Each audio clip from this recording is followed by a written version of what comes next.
ایک انوکھا تحفہ۔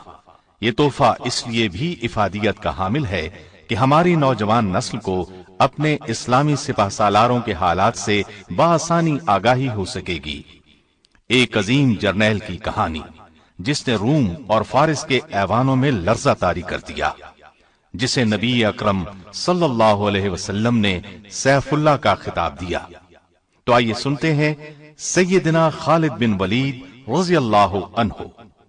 اللہ کی راہ میں جہاد کرو جیسا کہ جہاد کرنے کا حق ہے، اسی نے تمہیں برگزیدہ بنایا ہے اور تم پر دین کی کسی بات میں تنگی نہیں ڈالی، اور تمہارے لیے تمہارے باپ ابراہیم کا دین پسند کیا۔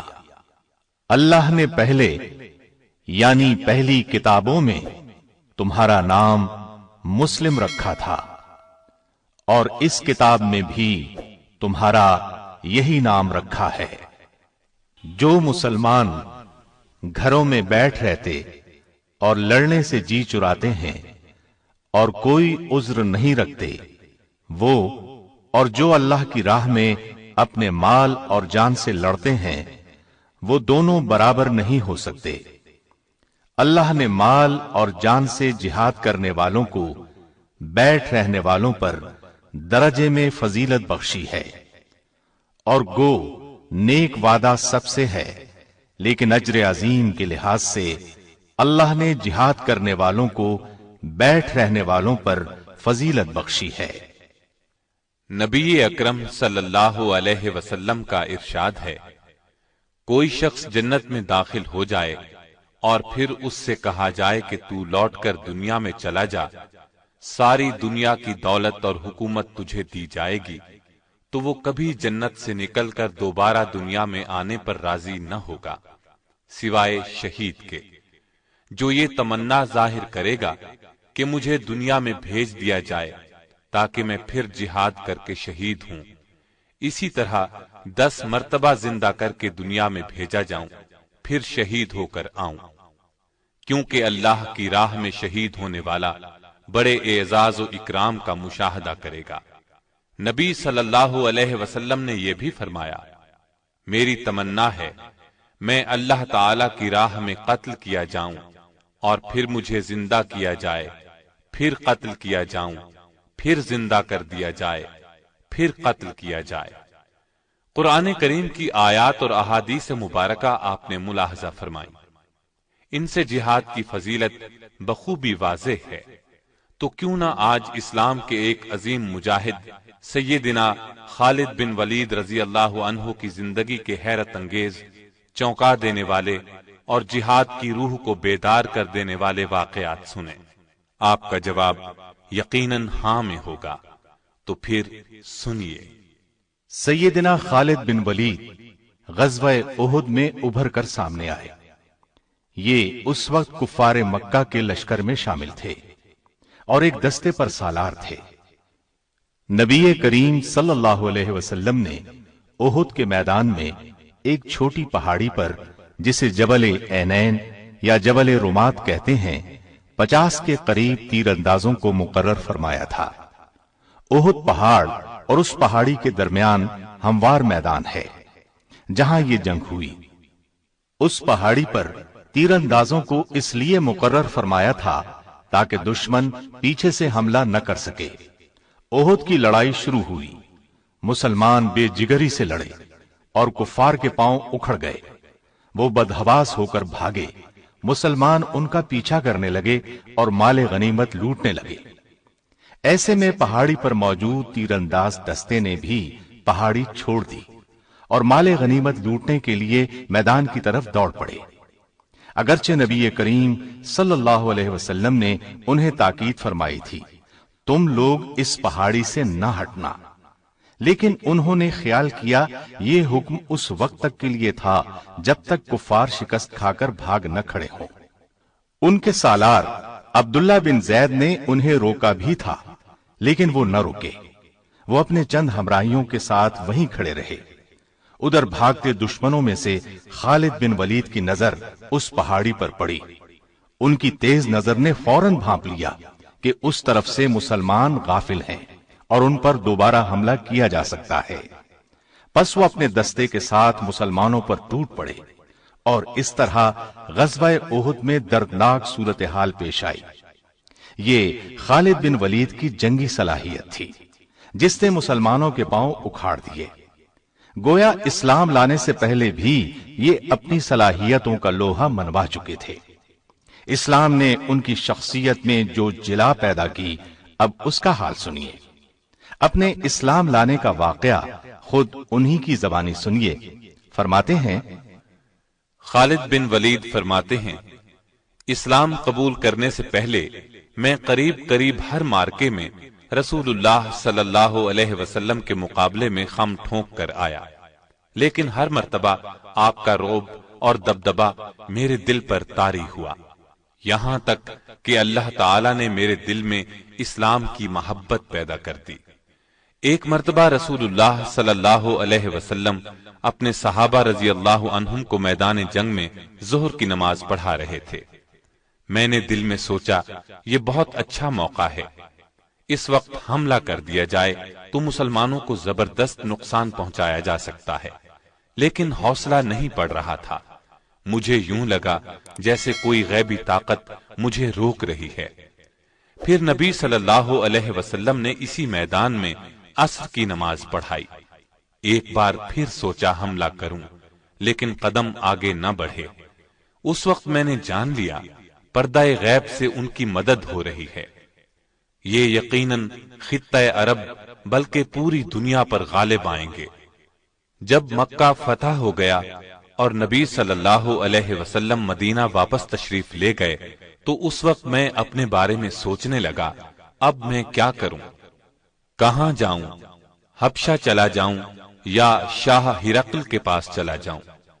اپنا آبائی مذہب چھوڑ کر یہودی ہو جاؤں یا عیسائیت اختیار کر لوں؟ یا کسی عجمی ملک کی راہ لوں یا اپنے گھر میں بیٹھ رہوں؟ غرض طرح طرح کے سوال ذہن میں آ رہے تھے۔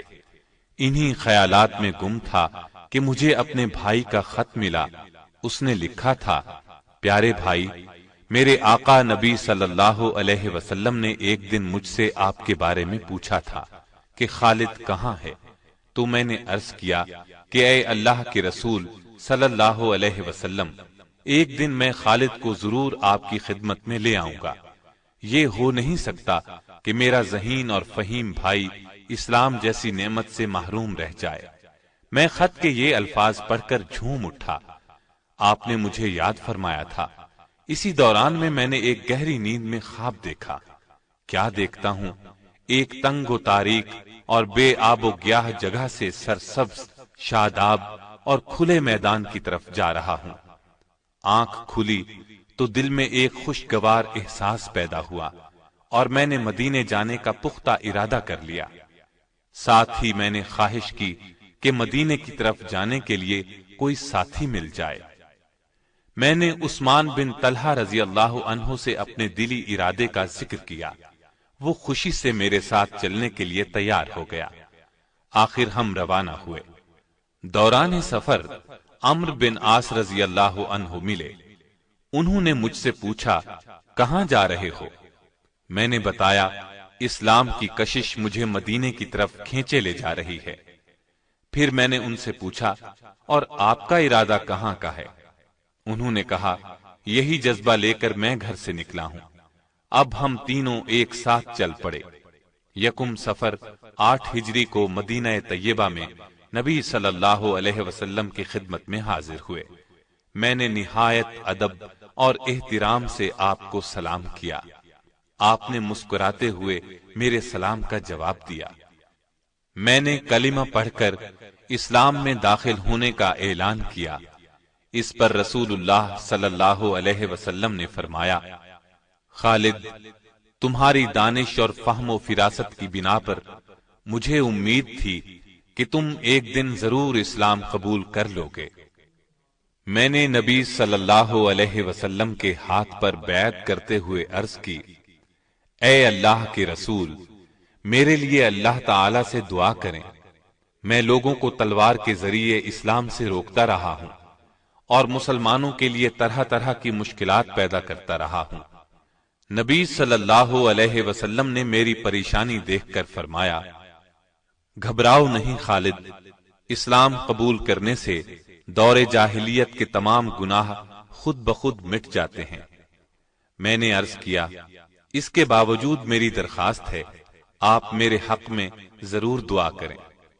چنانچہ نبی صلی اللہ علیہ وسلم نے میرے لیے دعا فرمائی، الہی خالد بن ولید کو بخش دے، الہی خالد بن ولید پر رحم فرما، الہی اس کی جملہ خطائیں معاف فرما، بلا شبہ تو بخشنے والا مہربان ہے۔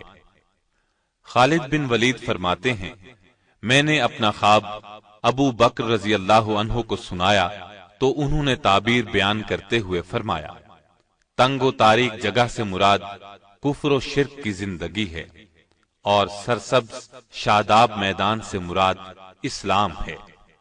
اللہ تعالی آپ کو کفر کی تاریکیوں سے اسلام کے وسیع اور روشن میدان کی طرف لے آیا ہے۔ اسلام قبول کرنا آپ کو مبارک ہو۔ خالد بن ولید کسی خوف یا لالچ کی بنیاد پر اسلام میں داخل نہیں ہوئے تھے۔ نبی کریم صلی اللہ علیہ وسلم کی شخصیت نے انہیں متاثر کیا تھا۔ اسلام کی عظمت ان کے دل میں گھر کر گئی تھی۔ انہوں نے جب تک اسلام قبول نہیں کیا تھا اس وقت تک یہ مسلمانوں کے خطرناک دشمن تھے۔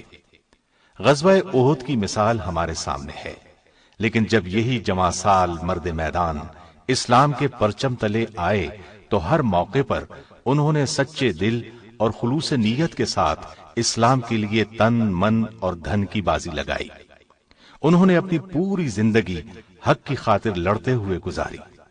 ان کی زندگی میں بعض بہت مشکل لمحات بھی آئے، لیکن ہر مرحلے پر انہوں نے خوف اور نا امیدی کو اپنے قریب نہیں آنے دیا۔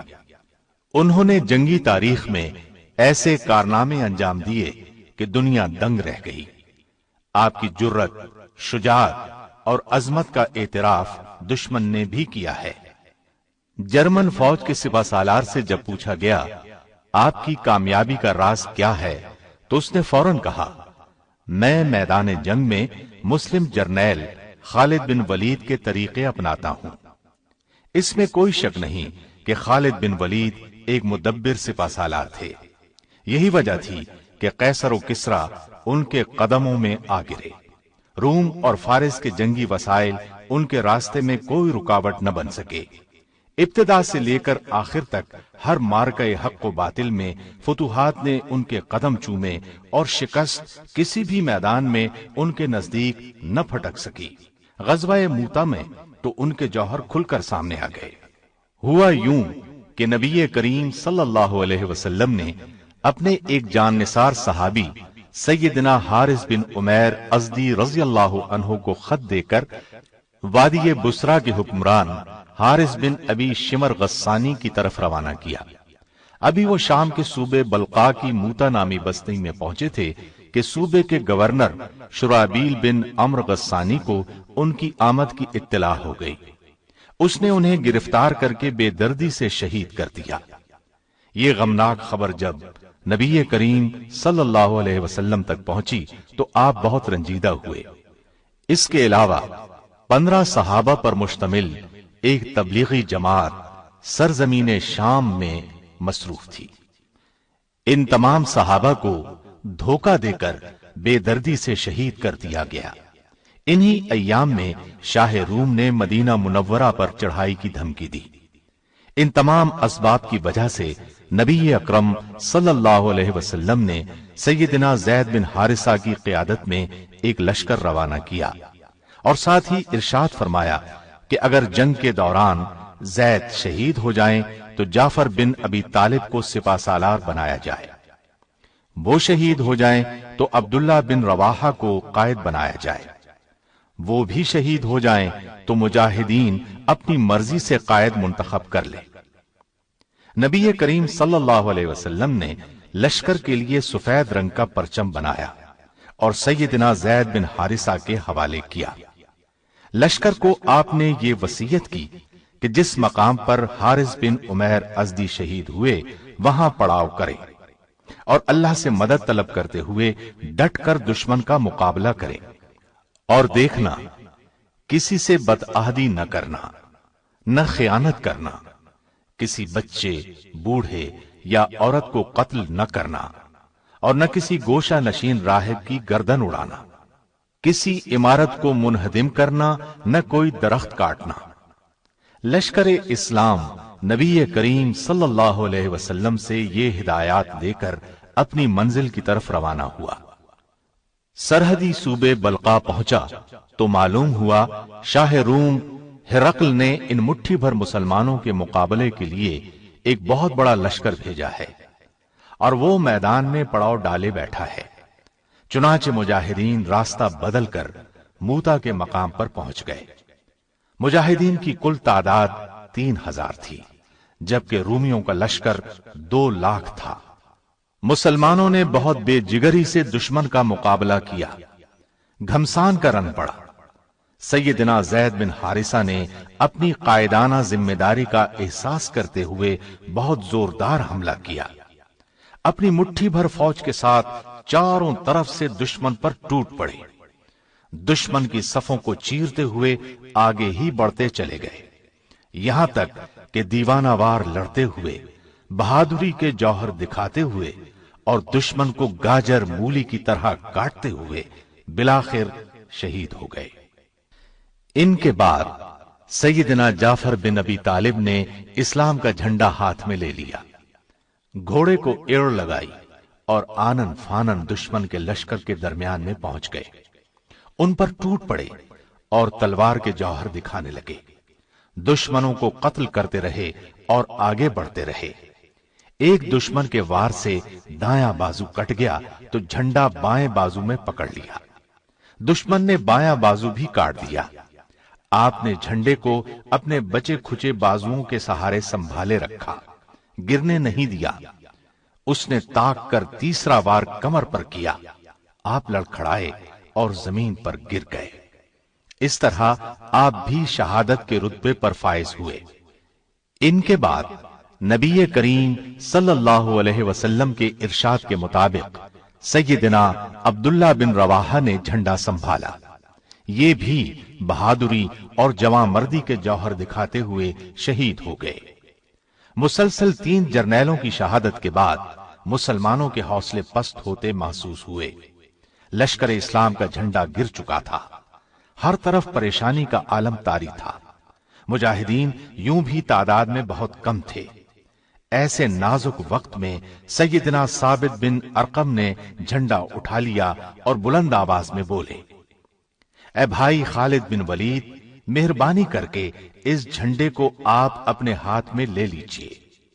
اس مشکل ترین وقت میں آپ ہی قیادت کا فریضہ سر انجام دے سکتے ہیں۔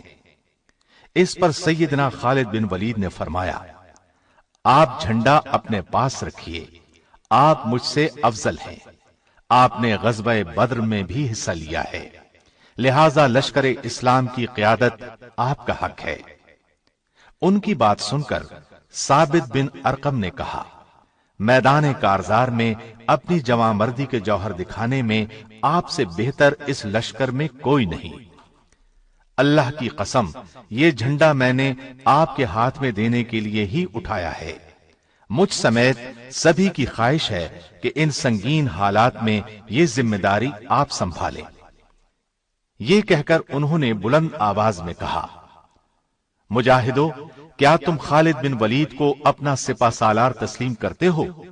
سب نے یک زبان ہو کر کہا، ہاں، ہم خوشی سے ان کی سپہ سالاری میں لڑنے کے لیے تیار ہیں۔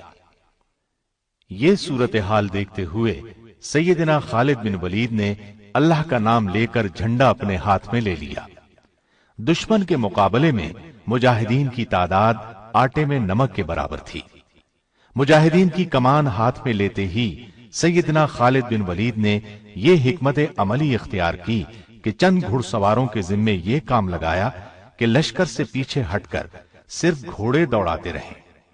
انہوں نے جب یہ کام شروع کیا تو وہاں گرد و غبار اٹھنے لگا۔ رومی لشکر یہ صورت دیکھ کر خوفزدہ ہو گیا۔ اس نے خیال کیا کہ مسلمانوں کو کمک پہنچ گئی ہے، اس لیے ان کے حوصلے پست ہونے لگے۔ خالد بن ولید نے اپنی فوج کو پیچھے سرکانا شروع کیا اور بڑی احتیاط اور حفاظت سے اپنے لشکر کو دشمن کے نرغے سے نکال لائے، ورنہ اسلامی فوج پوری طرح رومی فوج کے نرغے میں آ چکی تھی۔ پھر انہوں نے دوسرے دن لڑائی شروع ہوتے ہی زوردار حملہ شروع کیا۔ رومیوں کے پرخچے اڑانے لگے، ان کے ہاتھ سے اس روز 9 تلواریں ٹوٹیں۔ مسلمانوں کے لشکر کو ان کے نرغے سے نکال کر لے آنا سیدنا خالد بن ولید کا ایک بہت بڑا کارنامہ تھا، کیونکہ رومی فوج 60 گنا تھی اور مسلمان فوج کا نقصان بھی کم سے کم ہوا۔ مدینہ پہنچنے پر ان کا زبردست استقبال ہوا اور نبی کریم صلی اللہ علیہ وسلم نے انہیں سیف اللہ یعنی اللہ کی تلوار کا لقب دیا۔ آپ کے ذہن میں یقیناً سوال ابھر رہا ہوگا کہ اسلام لاتے ہی جنہوں نے یہ کارہائے نمایاں انجام دے ڈالے، وہ اسلام لانے سے پہلے کیسے تھے، کیا کرتے رہے؟ تو آئیے ہم ایک نظر ان کی اسلام سے پہلے کی زندگی پر بھی ڈال لیں۔ عرب کے تپتے ریگستان میں آپ نے پرورش پائی، بچپن ہی سے فنون سپاہ گری کی طرف متوجہ ہو گئے۔ ان کی جنگ جویانہ صلاحیتوں کو دیکھتے ہوئے قوم کی حفاظت ان کے سپرد کی گئی۔ گھڑ سواری کی تربیت بھی لی تھی، بلند مرتبت خاندان سے تعلق تھا، جوانی ہی میں طاقتور اور بہادر سپاہی شمار ہونے لگے، یہاں تک کہ پورے عرب میں مشہور ہو گئے۔ ایسے میں انہیں معلوم ہوا کہ قریش کے ایک نوجوان نے دعویٰ کیا ہے کہ اس پر اللہ کی طرف سے وحی آتی ہے۔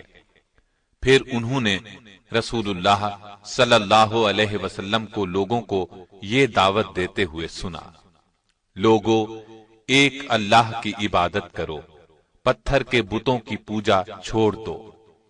یہ دعوت سن کر خالد بن ولید نے محسوس کیا یہ دعوت تو ان کی قوم کے حق میں تباہ کن ثابت ہوگی۔ ان کی پوری قوم کی رائے یہی تھی، لہذا وہ کچھ اور سوچتے بھی کیسے۔ انہوں نے خیال کیا نیا دین تو ان کی سرداری کو ختم کر دے گا، لہذا وہ بھی قوم کے ساتھ اسلام کے خلاف ڈٹ گئے، دین کی اشاعت کو روکنے پر تل گئے۔ انہوں نے مسلمانوں کے خلاف کئی جنگوں میں حصہ لیا، انہیں بہت نقصان پہنچایا۔ اس کے باوجود انہیں یہ محسوس ہوتا رہتا تھا کہ قریش چاہے کچھ بھی کر لیں، اسلام کی دعوت کو روک نہیں سکیں گے۔ انہوں نے قریش کے ساتھ مل کر نبی صلی اللہ علیہ وسلم اور آپ کے صحابہ کو ستانے کا کوئی موقع ہاتھ سے نہ جانے دیا، مسلمانوں کا مکے میں رہنا ناممکن بنا دیا۔ آخر مسلمان مدینے ہجرت کر گئے۔ دین کے تحفظ کے لیے انہوں نے جوابی جنگ کی ٹھانی، چنانچہ غزوہ بدر کا معرکہ ہوا۔ قریش کے بہت سے سردار مسلمانوں کے ہاتھوں مارے گئے یا قیدی بنا لیے گئے۔ قریش کی اس ذلت آمیز شکست نے خالد بن ولید کو آگ بگولا کر دیا۔ وہ سوچ بھی نہیں سکتے تھے کہ مسلمان اتنی جلدی اس قدر مضبوط بھی ہو سکتے ہیں۔ اب اس وقت انہیں کیا معلوم تھا کہ مسلمانوں کے لیے اللہ تعالی نے آسمان سے مدد نازل فرمائی تھی۔ وہ مسلمانوں کے خلاف کوششوں میں سرگرم ہو گئے۔ بدر کی شکست کے بعد قریش نے فیصلہ کیا کہ مسلمانوں کے خلاف ایک اور جنگ لڑی جائے۔ اسلام کو مٹانے کے لیے 3000 کی فوج تیار کی، ساز و سامان سے اس فوج کو لیس کیا گیا اور ارد گرد کے قبائل سے مسلمانوں کے خلاف دشمنی کا معاہدہ کیا۔ اس کے بعد مدینے کی طرف روانہ ہوئے۔ احد کے مقام پر مسلمانوں سے سامنا ہوا، جن کی کل تعداد 700 تھی۔ اس لڑائی کا حال ہم بیان کر ہی چکے ہیں۔ اس میں ان کے جوہر کھل کر سامنے آئے تھے، لیکن قریش نے اس موقع سے فائدہ نہ اٹھایا۔ اس طرح مسلمان پھر پاؤں جمانے کے قابل ہو گئے۔ یہ دیکھ کر خالد بن ولید نے تہیہ کر لیا تھا کہ عرب کے دوسرے قبیلوں کا تعاون حاصل کر کے مسلمانوں کی دعوت کا یکسر خاتمہ کر دیا جائے۔ چنانچہ انہوں نے عرب قبائل کے 10,000 افراد کا ایک بڑا لشکر جمع کیا۔ اسی لیے اس جنگ کو جنگ احزاب کہا جاتا ہے۔ احزاب عربی میں حزب کی جمع ہے، جس کے معنی گروہ کے ہیں، یعنی اس موقع پر سارے اسلام دشمن گروہ اور قبیلے جمع ہو گئے تھے۔ عرب قبیلوں اور اسلام دشمن طاقتوں پر مشتمل اس لشکر نے مدینے کی طرف پیش قدمی کی۔ خالد اور قریش کے دوسرے لوگوں نے طے کیا تھا کہ وہ مدینے کو لوٹ لیں گے اور مسلمانوں کو غلام بنا کر مکے واپس لے جائیں گے۔ خالد بن ولید کو اس بات کا علم نہیں تھا کہ جنگ احد میں مسلمانوں کی شکست کا سبب کیا تھا۔ 50 سواروں میں سے بعض نے رسول اللہ صلی اللہ علیہ وسلم کی ہدایت پر عمل نہیں کیا تھا، اسی کا نتیجہ شکست کی صورت میں نکلا تھا۔ یہ لشکر مدینے کے مضافات میں پہنچا تو خالد بن ولید اور ان کے ساتھی یہ دیکھ کر حیرت زدہ رہ گئے کہ مسلمانوں نے شہر کو بچانے کے لیے اس کے ارد گرد ایک چوڑی خندق کھود لی ہے۔ خالد ایک تجربہ کار جنگجو ضرور تھے، لیکن یہ عسکری تدبیر ان کے لیے بالکل نئی چیز تھی۔ ان لوگوں نے بار بار خندق پار کرنے کی کوشش کی، لیکن ہر بار ناکام ہوئے۔ مسلمان پوری طرح چوکس تھے۔ جس طرف سے بھی خندق پار کرنے کی کوشش کی گئی، مسلمان آڑے آئے اور ایسے ہر دشمن کا صفایا کرتے رہے جو خندق پار کرنے کی کوشش کرتا تھا۔ محاصرے کو جب 1 ماہ گزر گیا اور کچھ بن نہ پڑا تو خالد بن ولید مایوس ہو گئے۔ انہیں یقین تھا کہ مسلمان ہتھیار نہیں ڈالیں گے۔ پھر اللہ کے حکم سے تیز آندھی چلی، اس نے کفار کو تتر بتر کر دیا، خیمے اڑا کر رکھ دیے۔ لشکر میں ہولناک افراتفری مچ گئی۔ خالد بن ولید نے انہیں روکنے کی کوشش کی، ان کا حوصلہ بڑھانے کی کوشش کرتے رہے، لیکن وہ لوگ اچھی طرح محسوس کر چکے تھے کہ مسلمان ہتھیار نہیں ڈالیں گے۔ آخر قریش بھاگ کھڑے ہوئے۔ دشمنوں سے نجات پانے کے بعد رسول اللہ صلی اللہ علیہ وسلم اور صحابہ کرام نے عمرے کا ارادہ فرمایا۔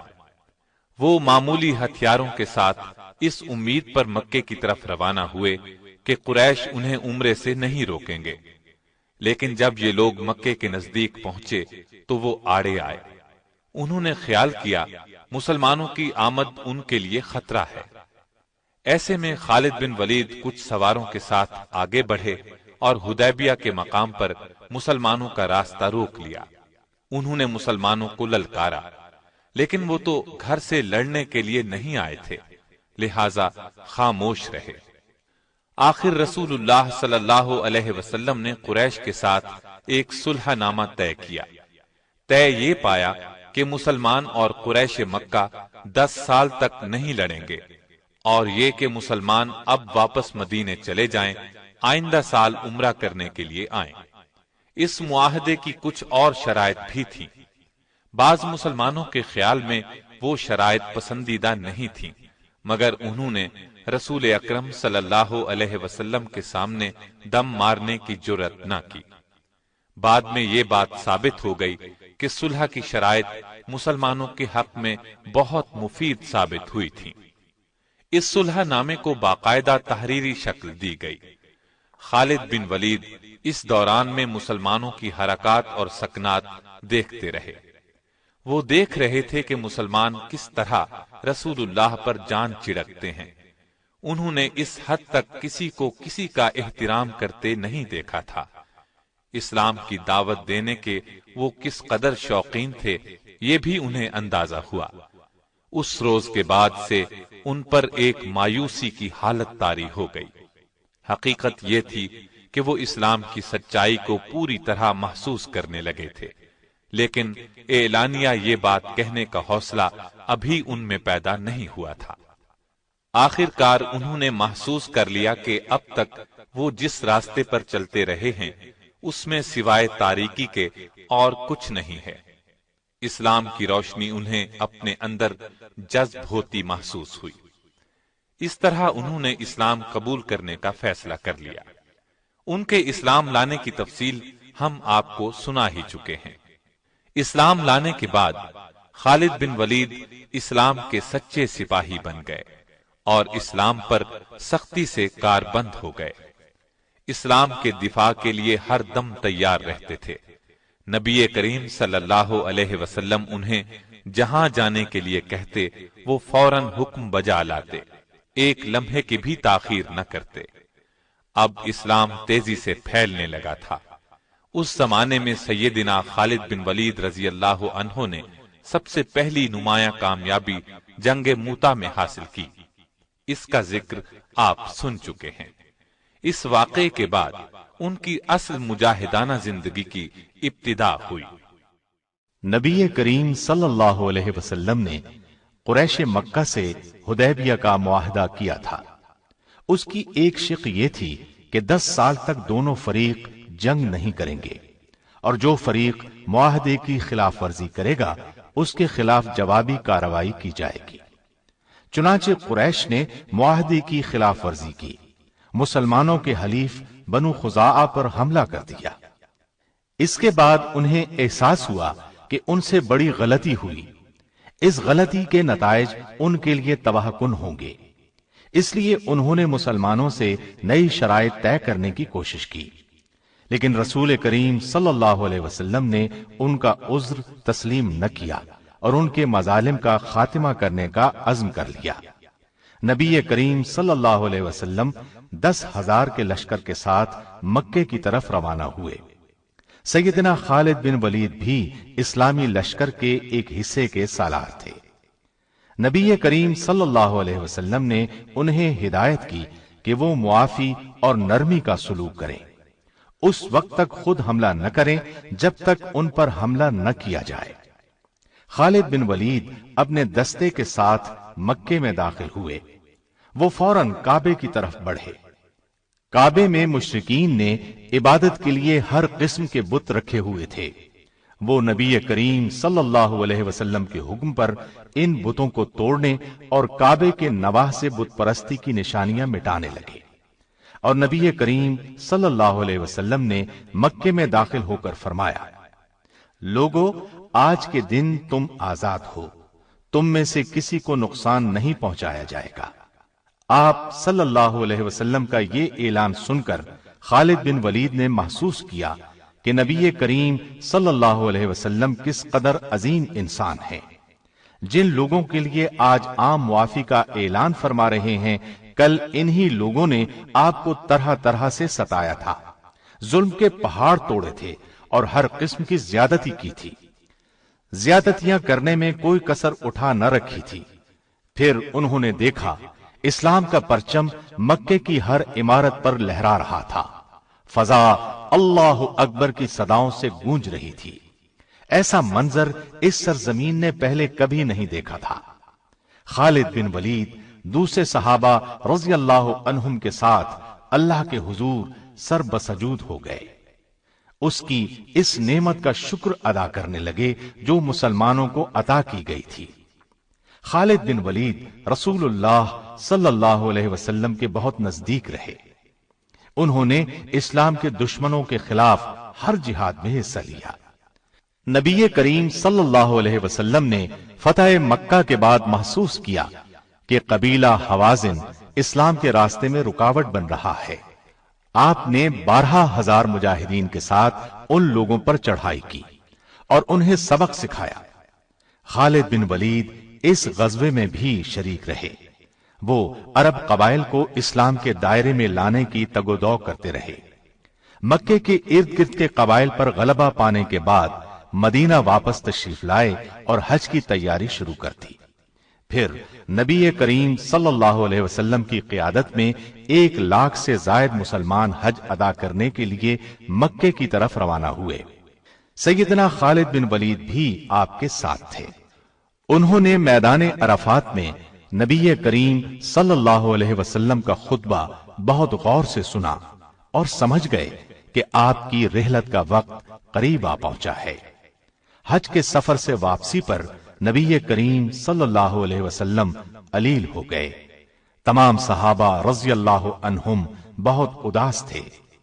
انہیں اس بات کی گھبراہٹ تھی کہ کہیں رسول اکرم صلی اللہ علیہ وسلم رحلت نہ فرما جائیں، جبکہ نبی کریم صلی اللہ علیہ وسلم کی رہنمائی اور قیادت کی ابھی بہت ضرورت تھی۔ آخر کئی روز کی علالت کے بعد نبی کریم صلی اللہ علیہ وسلم دنیا سے رخصت ہو گئے۔ انا للہ و انا الیہ راجعون۔ صحابہ پر غم کا پہاڑ ٹوٹ پڑا۔ خالد بن ولید بھی دوسروں کی طرح بہت غمزدہ تھے۔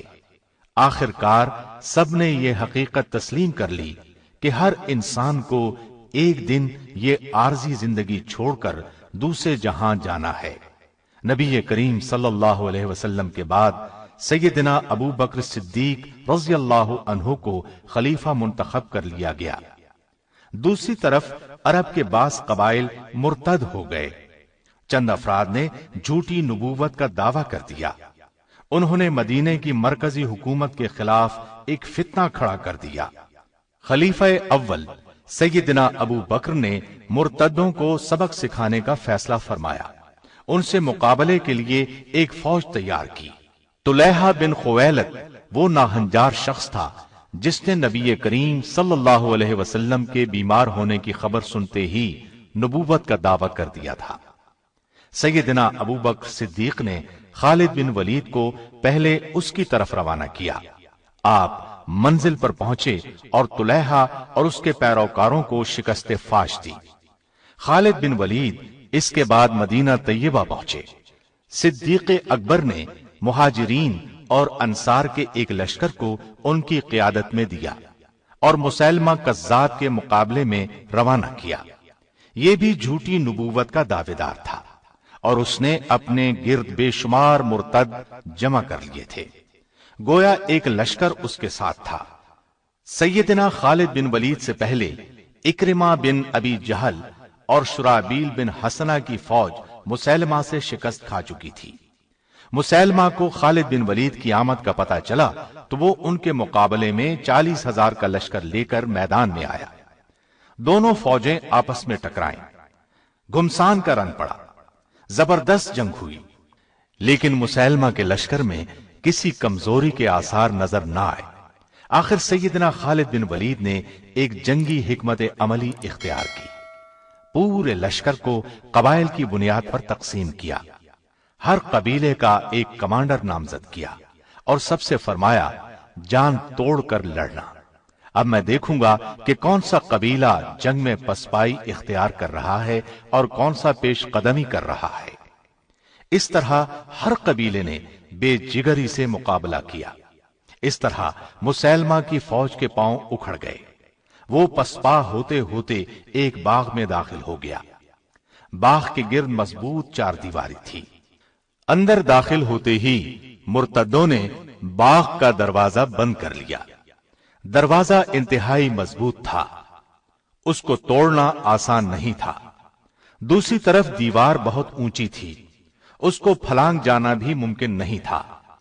مسلمانوں نے باغ کو چاروں طرف سے گھیر لیا اور دروازہ توڑنے کی کوشش کی، لیکن دروازہ نہ ٹوٹا۔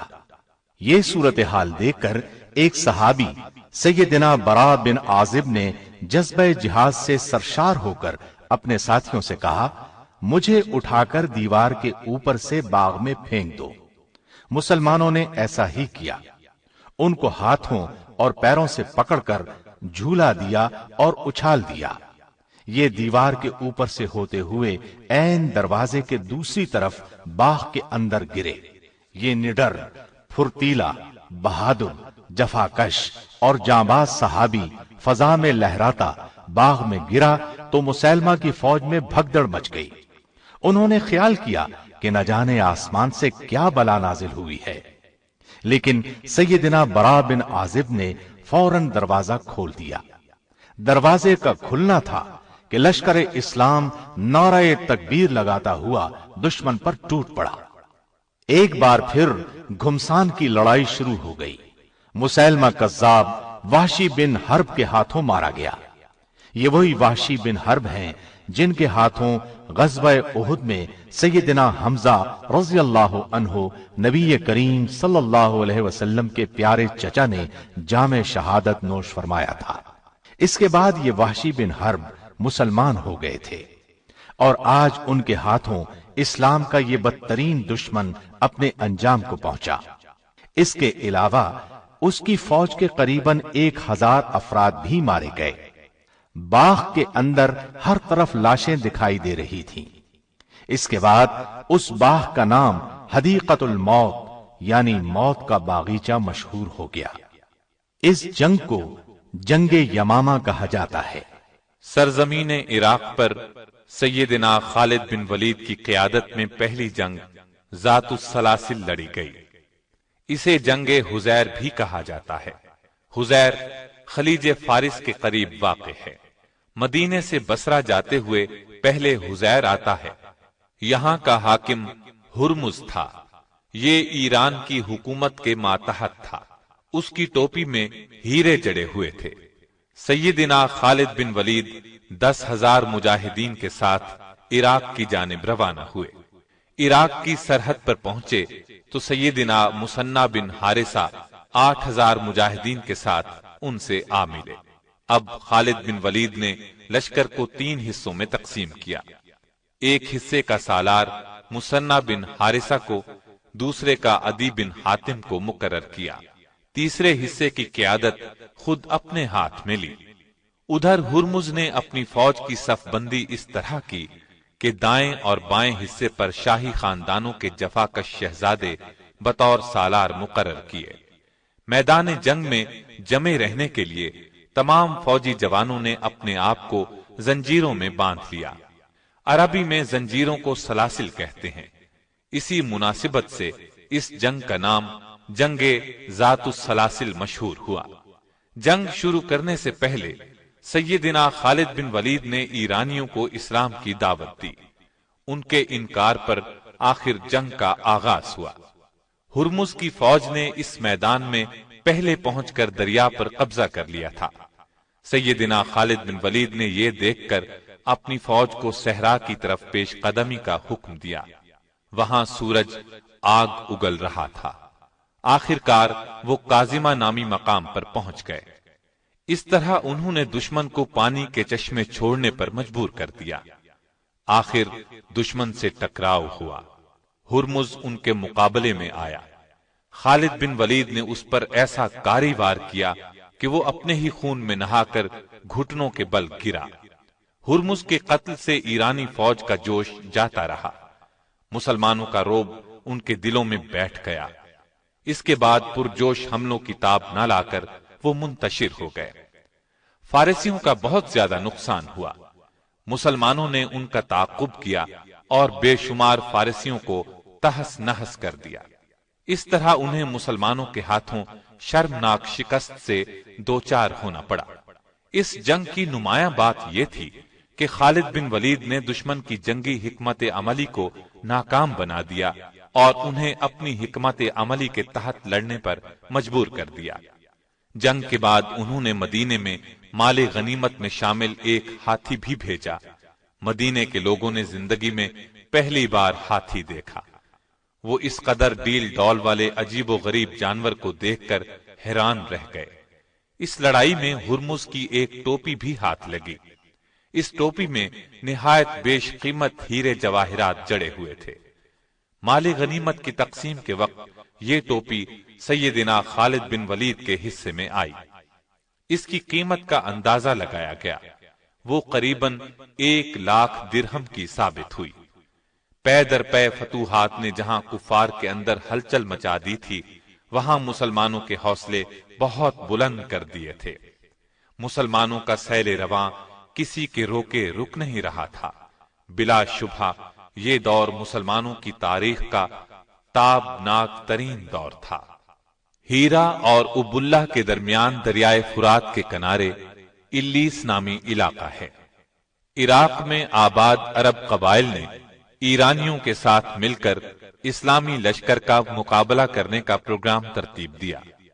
یہ قبائل مسلمانوں سے پے در پے شکست کھانے کے بعد مسلمانوں کے خلاف بکھرے ہوئے تھے، چنانچہ اس علاقے میں جمع ہوئے۔ ادھر سیدنا خالد بن ولید نے اس مقام پر پہنچ کر دشمن پر حملہ کیا۔ دشمن کے لشکر میں نامی گرامی شاہ سوار مالک بن قیس موجود تھا۔ وہ آپ کے مقابلے پر آیا، آپ نے ایک ہی وار میں اسے ڈھیر کر دیا۔ یہ منظر دیکھ کر دشمن فوج پر ہیبت طاری ہو گئی۔ لشکر کے لیے کھانا تیار تھا، لیکن ان پر ایسا خوف طاری ہوا کہ کھانا میدان میں چھوڑ کر بھاگ نکلے۔ اس کھانے میں سفید چپاتیاں تھیں جن سے مسلمان ناآشنا تھے۔ انہوں نے ایسا کھانا پہلی مرتبہ دیکھا تھا۔ مسلمانوں نے بھاگتے ہوئے دشمن کا تعاقب کیا اور انہیں کاٹتے چلے گئے۔ اس لڑائی کو جنگ الیس کہتے ہیں۔ کافروں کے 70,000 کے قریب آدمی مارے گئے۔ اس کے بعد سیدنا خالد بن ولید ہیرا کی طرف متوجہ ہوئے۔ عرب قبائل کو قابو میں رکھنے کے لیے ضروری تھا کہ ہیرا پر قبضہ کیا جائے، اس لیے اس عظیم جرنیل نے ہیرا کا رخ کیا۔ یہ علاقہ بھی دریائے فرات کے کنارے واقع تھا۔ سیدنا خالد بن ولید نے کشتیوں کے ذریعے راستہ طے کیا۔ ادھر ہیرا کے گورنر کو اسلامی لشکر کی پیش قدمی کا علم ہوا۔ اس نے اپنے بیٹے کی کمان میں بہت سے جنگجو روانہ کیے تاکہ مسلمانوں کی پیش قدمی کو ہیرا سے پہلے ہی روک دیا جائے۔ گورنر کا بیٹا خالد بن ولید کے مقابلے میں آیا، وہ ان کے ہاتھوں قتل ہوا۔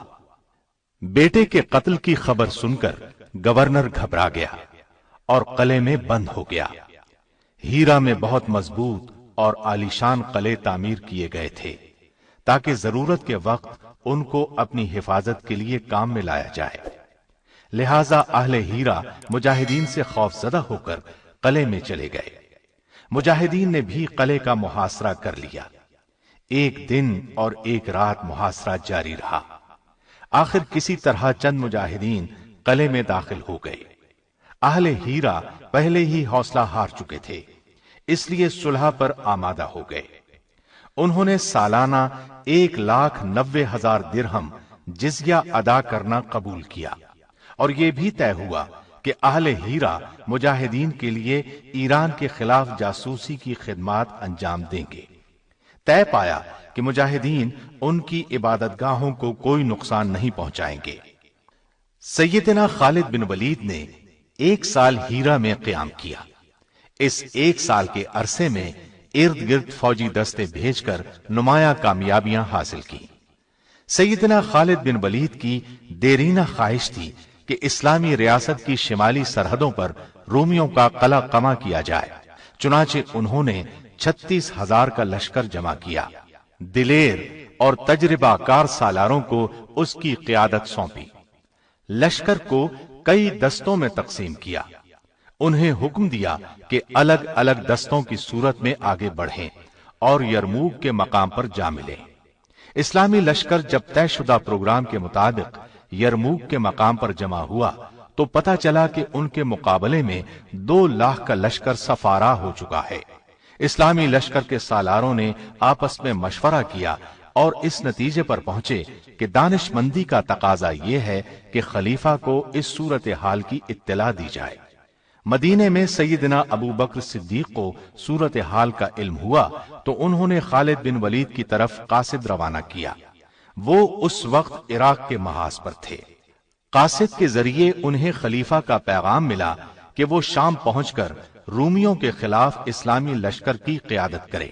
خالد بن ولید روانہ ہو گئے۔ ان کا سفر بہت مشکل تھا۔ صحرا میں سے سفر کرتے ہوئے وہ اپنے 8,000 سپاہیوں کے ساتھ آخر یرموک میں موجود اسلامی لشکر سے جا ملے۔ انہوں نے احتیاط سے صورتحال کا جائزہ لیا، لڑائی کا باقاعدہ منصوبہ تیار کیا۔ انہوں نے دیکھا کہ اسلامی لشکر 4 سالاروں کے تحت بٹا ہوا ہے، اس وجہ سے ایک متحدہ جنگ لڑنا مشکل ہوگا۔ انہوں نے سالاروں سے مشورہ کیا، انہیں قائل کیا کہ سب دستے اکٹھے کر لیں تاکہ کامیاب لڑائی لڑی جا سکے۔ اس وقت انہوں نے فوج کے سامنے یہ تقریر کی: ہمارا آج کا دن اللہ کے لیے وقف ہے، دشمن پر فخر یا غصے کے اظہار کا کوئی فائدہ نہیں ہوگا۔ اخلاص کے ساتھ اس جہاد میں حصہ لو اور اللہ کی خوشنودی کے حقدار بن جاؤ۔ اپنے ساتھیوں سے انہوں نے یہ درخواست کی کہ پہلے روز فوج کی کمان انہیں سنبھالنے دی جائے۔ سب سالار ان کی کمان پر رضامند ہو گئے۔ جنگ شروع ہونے سے پہلے رومی سالار حامان نے خالد بن ولید سے ملاقات کی خواہش ظاہر کی۔ وہ ملاقات کے لیے تیار ہو گئے۔ حامان نے ان سے کہا، ہمارے علم میں یہ بات آئی ہے کہ تم غربت کی وجہ سے اپنے ملک سے نکل آئے ہو۔ تم چاہو تو میں تم میں سے ہر ایک کو 10 دینار کپڑے اور خوراک دے سکتا ہوں، شرط یہ ہے کہ اپنے ملک میں واپس چلے جاؤ۔ اگلے سال بھی میں تمہیں اسی قدر انعام دوں گا۔ اس کی بات سن کر خالد بن ولید نے کہا، یہ غربت نہیں جو ہمیں یہاں لائی ہے، بلکہ ہم تو تمہارا خون پینا چاہتے ہیں۔ ہمیں بتایا گیا ہے کہ تمہارا خون لذیذ ترین ہے۔ یہ کہہ کر خالد بن ولید اپنی فوج میں واپس آئے۔ انہوں نے میدان جنگ کا جائزہ لیا اور رومیوں کے لشکر جرار کا مقابلہ کرنے کے لیے اپنی فوج کو دستوں میں تقسیم کر کے صف بندی کی۔ یرموک میں جب تلواریں تلواروں سے ٹکرائیں تو فضا اللہ اکبر کے نعروں سے گونج اٹھی، سر کٹ کٹ کر گرنے لگے، انسانی جسم گھوڑوں کے سموں تلے کچلے جانے لگے۔ دونوں فوجیں سارا دن لڑتی رہیں، شام کو اپنے پڑاؤ میں چلی گئیں۔ دوسرے دن اسلامی لشکر نے رومی فوج کے قلب پر حملہ کیا اور ان کی صفیں درہم برہم کر دی۔ بلاخر رومیوں کے پاؤں اکھڑ گئے، انہوں نے پیٹھ دکھائی اور بھاگنے لگے۔ مسلمانوں نے تعاقب کیا اور انہیں گاجر مولی کی طرح کاٹتے چلے گئے۔ بہت دور تک پیچھا کرنے کے بعد لوٹے۔ رومیوں کا بے پناہ نقصان ہوا، رسوائی الگ پلے پڑی۔ یہ بات بھی نہیں کہ خالد بن ولید صرف ایک جنگجو تھے، وہ اسلام کی عظمت کا ایک نشان بھی تھے۔ سچے مسلمان تھے، صرف اللہ کی رضا کے لیے ہر کام کرتے تھے۔ ان کی زندگی میں ایک نازک لمحہ آیا تھا، لیکن وہ اس وقت بھی ایک کھرے مسلمان ہی ثابت ہوئے۔ یرموک کی یہ لڑائی ہو رہی تھی، جنگ کا میدان گرم تھا۔ ایسے میں مدینے سے ایک قاصد آ پہنچا۔ اس نے لشکر میں موجود سیدنا ابو عبیدہ بن جراح کو خبر دی کہ رسول اللہ صلی اللہ علیہ وسلم کے خلیفہ ابو بکر صدیق رضی اللہ عنہ انتقال کر گئے ہیں اور سیدنا عمر بن خطاب مسلمانوں کے خلیفہ منتخب ہوئے ہیں۔ انہوں نے خالد بن ولید کو لشکر کی کمان سے معزول کر دیا اور آپ کو ان کی جگہ سپہ سالار مقرر کیا ہے۔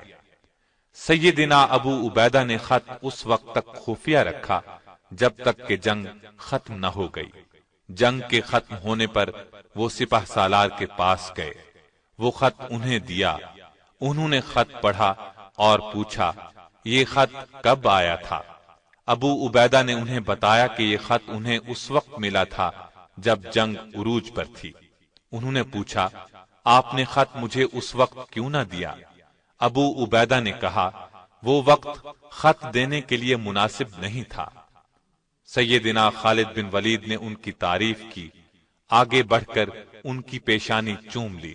اس وقت ان کی آنکھوں میں آنسو تیر رہے تھے۔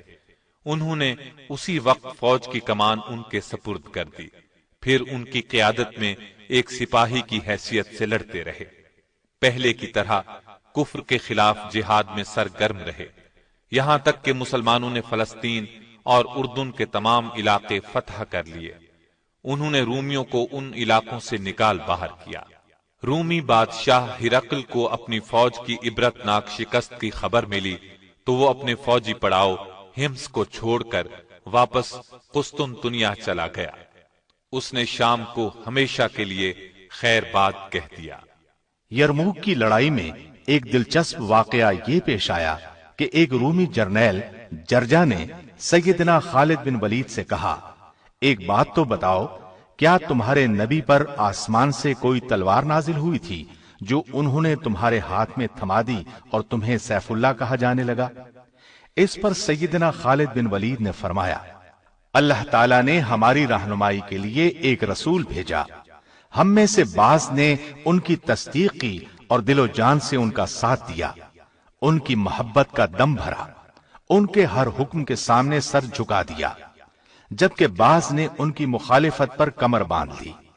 پہلے میں بھی ایسے لوگوں میں شامل تھا، پھر اللہ تعالیٰ نے میرا دل اسلام کی طرف مائل کر دیا۔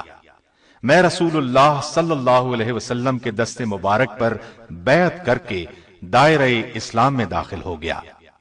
ایک موقع پر اللہ کے رسول صلی اللہ علیہ وسلم نے فرمایا، خالد تو اللہ کی تلوار ہے، تجھے اللہ نے کافروں کا قلع قمع کرنے کے لیے بنایا ہے۔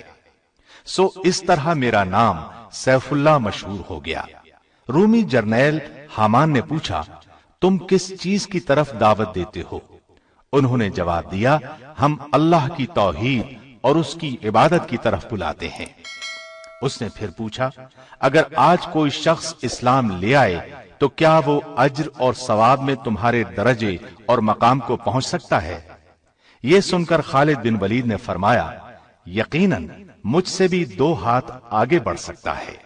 یہ سن کر رومی جرنیل نے فوراً کہا، تب پھر مجھے بھی مسلمان کر لیں۔ خالد بن ولید کو اس کی بات سن کر بہت خوشی ہوئی، اسے غسل کرنے کی ہدایت دی۔ غسل کے بعد اسے کلمہ شہادت پڑھایا۔ اس نے 2 رکعت نماز ادا کی، اپنی فوج پر لعنت بھیجی، پھر اسلامی لشکر میں شامل ہو کر بے جگری سے لڑتا رہا، یہاں تک کہ جام شہادت نوش کر گیا۔ اسلام قبول کرنے کے بعد اس نے بس یہی 2 رکعت ادا کی۔ عجیب خوش قسمت انسان تھا۔ اس لڑائی کے دوران مجاہدین کا جذبہ جہاد اور شہادت کا شوق دیکھنے کے قابل تھا۔ سیدنا اکرمہ بن ابی جہل رضی اللہ عنہ جوش اور جذبے کے عالم میں بولے، میں اسلام قبول کرنے سے پہلے کسی بھی مارکے میں پیٹھ پھیر کر نہیں بھاگا، تو آج اسلام کے دشمنوں کے مقابلے میں کیسے بھاگ سکتا ہوں؟ ساتھیو، آؤ شہادت کا شوق دل میں بسا کر آگے بڑھیں۔ یہ کہا اور چند ساتھیوں کے ساتھ دیوانہ وار دشمنوں کی صفوں کو چیرتے ہوئے رومی لشکر کے عین درمیان میں پہنچ گئے۔ اس طرح دشمن کے نرغے میں آ گئے، بلا کی تیزی سے تلوار چلانے لگے، دشمنوں کو کاٹتے چلے گئے، ان پر بھی چاروں طرف سے تلواریں برس رہی تھیں۔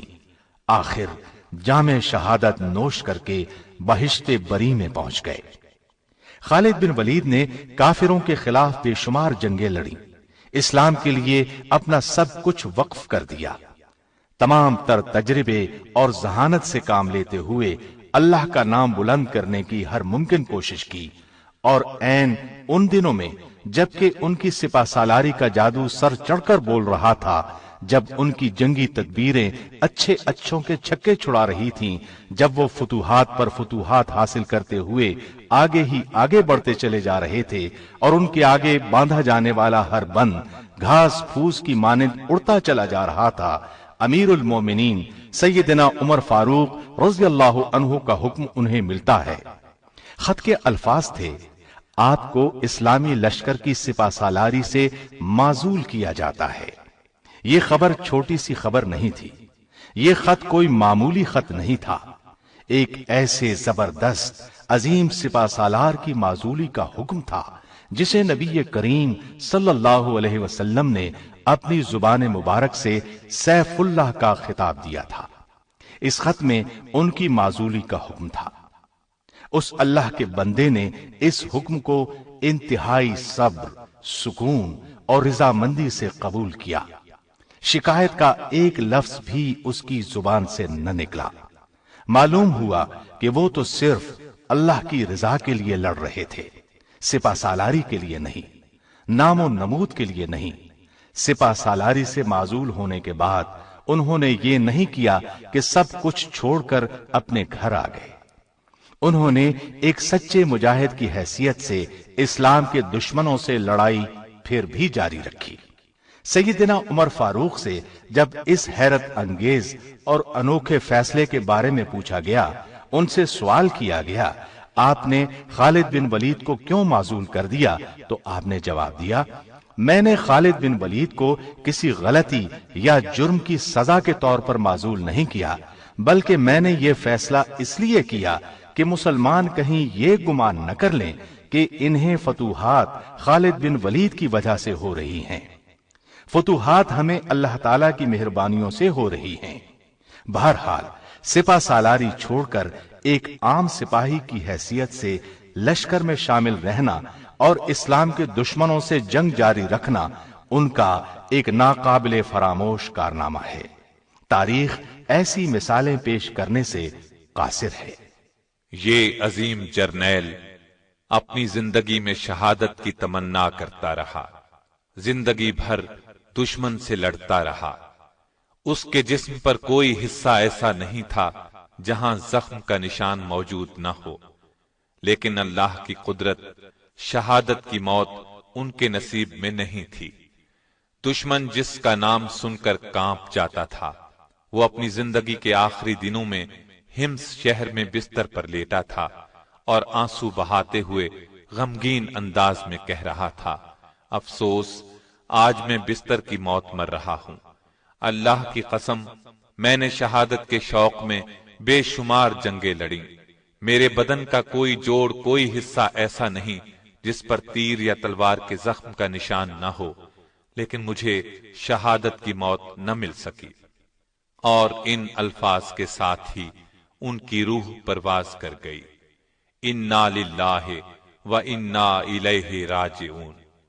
ان کے انتقال کی خبر جب امیر المؤمنین سیدنا عمر فاروق کو ملی تو آپ بہت رنجیدہ ہوئے، اور جب آپ کو پتہ چلا کہ انہوں نے ایک گھوڑا اور جنگ میں استعمال ہونے والے ہتھیاروں کے سوا پیچھے کچھ نہیں چھوڑا تو آنکھوں میں بے اختیار آنسو آ گئے اور فرمایا، خالد واقعی عظیم انسان تھا۔